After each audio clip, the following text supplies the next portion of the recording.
Hello, my name is Diem and you are listening to my notes. Today's notes are on the Irish and how they had Bitcoin before Bitcoin. So let's get started. On May 4th, 1970, something really interesting happened in Ireland. The Ireland banks, the main banks, informed the public that a severe breakdown in the industrial relations between the banks and their employees happened because the employees were asking for a pay raise due to the fact that there was a high level of inflation going on and the fact that the cost of living rose. So the banks were like, nope, we're not going to give you a raise. Sorry. And the employees protested. So for about 6.5 months, the banks were closed. And you would all assume that, hey, banks are closed, meaning no money would be flowing in the system. But that's wrong. That is totally wrong. Money was flowing in the system.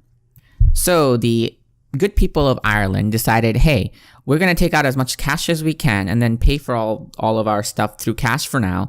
And then once they ran out of the cash, they used their checks.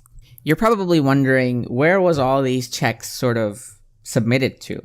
You see, the Republic's pubs and small shops came into their own by serving as nodes in the system, collecting, endorsing, and clearing checks like a banking system. And this is why you don't really need the banks to have cash flow and money in the system, right? You can have money without banks.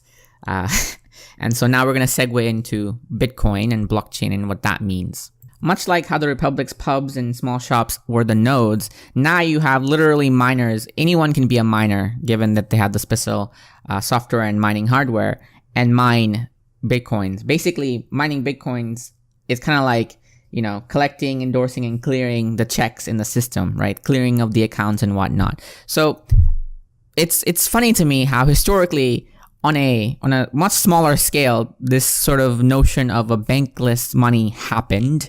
And now you have a global bankless monetary system that does all the functions of money that the banks do, but for less. Okay, so that is all for today. And I want to thank you for joining me and listening to me. In my next few episodes, we're going to talk about the sovereign and the state, how the sovereign used to control the monetary system, how the banks came about, and how they ended up monitoring and being sort of a guard against the sovereigns and their excessive spending and all of that good jazz, and how they, combined their forces to have the current monetary system that we're getting away from thanks to blockchain and Bitcoin.